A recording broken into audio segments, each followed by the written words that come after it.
Domani non sarò a casa. Domani non sarò a casa.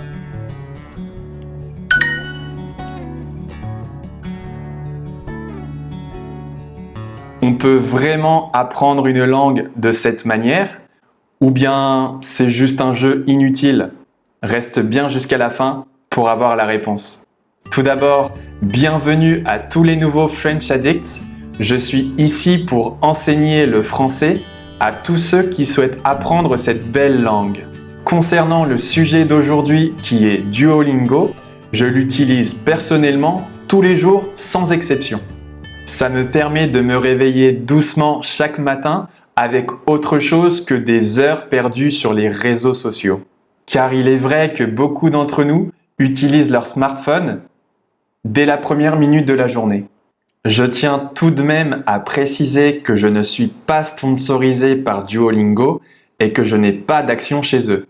Je tenais simplement à apporter mon point de vue sur cet outil que certaines personnes, comme moi, utilisent. Profites-en pour t'abonner à ma chaîne. Tu peux le faire en cliquant juste ici. En France, comme dans beaucoup d'autres pays, lorsqu'il s'agit d'apprendre une langue étrangère, on nous apprend à consacrer une grande partie du temps à la grammaire. Ça peut sembler logique d'un point de vue théorique, mais il s'avère que cette méthode ne fonctionne pas très bien. Duolingo essaye justement de proposer un apprentissage alternatif basé sur les méthodes des bilingues et des polyglottes afin de réussir à parler une langue. Il s'agit de méthodes différentes de ce que l'on apprend à l'école, qui pour moi valent vraiment la peine d'être essayées. Pour ceux qui ne connaissent pas Duolingo, c'est une application pour mobile et tablette, mais c'est aussi un site web que l'on peut retrouver sur ordinateur.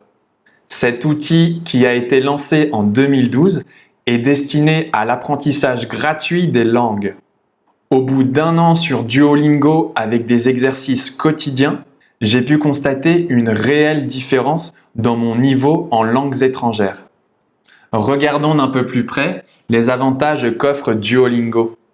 Tout d'abord, l'interface est gratuite, même si on peut passer par la suite à la version payante. Les leçons proposées sont très souvent mises à jour afin d'apporter des améliorations et des corrections. On y retrouve une quantité de langues très importante, bien que cela dépende de notre langue maternelle ou bien de notre pays de résidence.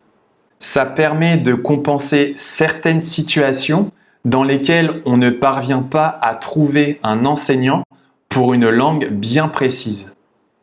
Par exemple, si je veux apprendre le norvégien, je pense que peu de personnes trouveront facilement un professeur de norvégien près de chez eux. Parlons maintenant de la manière d'enseigner de cette application. Un point très positif qui est utilisé sur Duolingo, c'est l'importance de la ludification dans l'apprentissage. Je m'explique.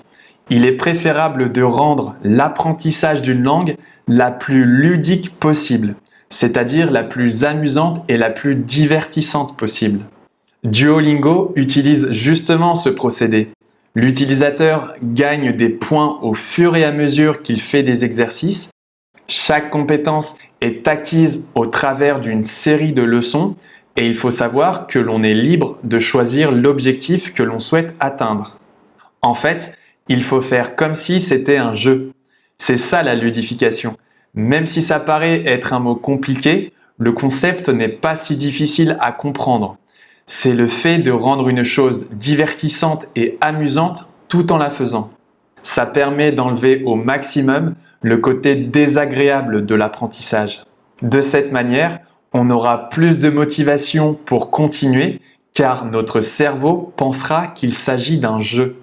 C'est l'une des raisons pour lesquelles, à l'école, on ne parvient pas à apprendre à parler une langue étrangère. On nous enseigne trop de théorie, l'approche est trop classique et n'est pas suffisamment intéressante. Au final, ces méthodes trop scolaires ne nous permettent pas de parler une nouvelle langue. Avec Duolingo, on entretient également notre motivation à travers un système de compétition, mais il s'agit d'une compétition saine, je trouve. On peut se lancer des défis avec soi-même pour atteindre nos propres objectifs, mais on peut aussi se lancer des challenges avec les autres. Concernant les objectifs personnels, il y a à notre disposition différents niveaux à atteindre en fonction de l'avancée dans notre apprentissage. Il y a aussi le système des flammes qui représente le nombre de jours consécutifs où l'on a fait des exercices dans une langue étrangère.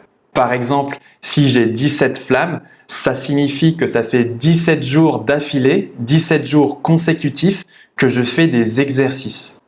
En ce qui concerne la compétition avec les autres, il y a un système de division et de classement dans lesquels tu peux monter ou descendre en fonction des points gagnés au cours de la semaine.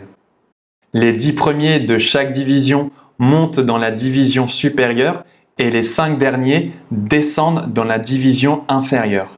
Mais tu n'es absolument pas obligé de faire la compétition avec les autres. J'ai mis plusieurs mois à commencer à y prêter attention car au début ça ne m'intéressait pas et puis par la suite j'ai commencé à y prendre goût. Cette compétition reste un bon moyen de continuer une langue étrangère tout en ayant l'impression de jouer. Une chose intéressante à savoir est que de nombreux polyglottes ont travaillé avec Duolingo. Ils ont ainsi contribué à mettre en place les techniques d'apprentissage qui leur ont permis d'apprendre plusieurs langues au fil du temps. L'application utilise beaucoup le concept de la répétition espacée. La répétition espacée, c'est une technique d'apprentissage basée sur des révisions à intervalles réguliers, plus ou moins espacés dans le temps. Il prend en compte ce que l'on appelle la courbe de l'oubli. Cette courbe montre comment l'information est perdue au fil du temps lorsque notre cerveau ne cherche pas à la conserver. En gros, plus l'élément est ancré dans notre mémoire, plus les révisions peuvent être éloignées les unes des autres dans le temps. À long terme, si on applique ce concept, on pourra renforcer notre mémoire. Alors, si je devais répondre à la question « Est-ce que Duolingo est efficace ?», je dirais dans un premier temps que c'est un très bon complément. Après plus d'1 an d'utilisation, je reconnais que ce service me plaît beaucoup. L'interface est agréable, bien pensée et facile d'utilisation.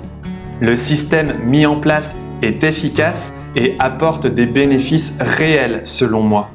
En revanche, on ne devient pas bilingue grâce à Duolingo, mais on peut tout de même progresser ou maintenir son niveau grâce à cet outil. Contrairement à ce qui est enseigné à l'école, apprendre peut devenir un jeu grâce au processus de ludification dont nous avons parlé. Cela génère moins d'ennuis au cours de l'apprentissage et permet également une meilleure mémorisation sur le long terme car on continue d'apprendre tout en ayant l'impression de jouer. Une bonne rigueur personnelle sera nécessaire pour faire de réels progrès. Et ça, c'est valable quelle que soit la façon dont on apprend une langue. Cette application, je l'utilise en complément d'autres outils pour apprendre une langue.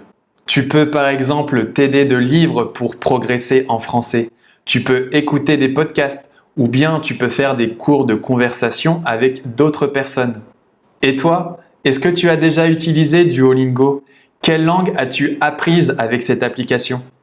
Donne-moi ta réponse en commentaire. Je suis très intéressé de savoir si vous êtes nombreux à l'utiliser. Tu peux apprendre des expressions à utiliser dans des situations du quotidien grâce à mon e-book The Big French Theory. Si tu ne l'as pas encore téléchargé, je t'invite à cliquer sur le lien dans la description. C'est totalement gratuit, alors prends-le dès maintenant.